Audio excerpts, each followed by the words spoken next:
সূরা হাশরের শেষ 3 আয়াত শুনুন। বিসমিল্লাহির রহমানির রহিম।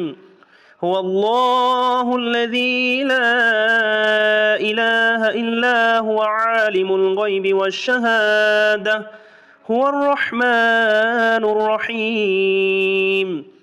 হুয়াল্লাহুল্লাযী লা ইলাহা ইল্লা হু الملك القدوس السلام المؤمن المهيمن العزيز الجبار المتكبر سبحان الله عما يشركون.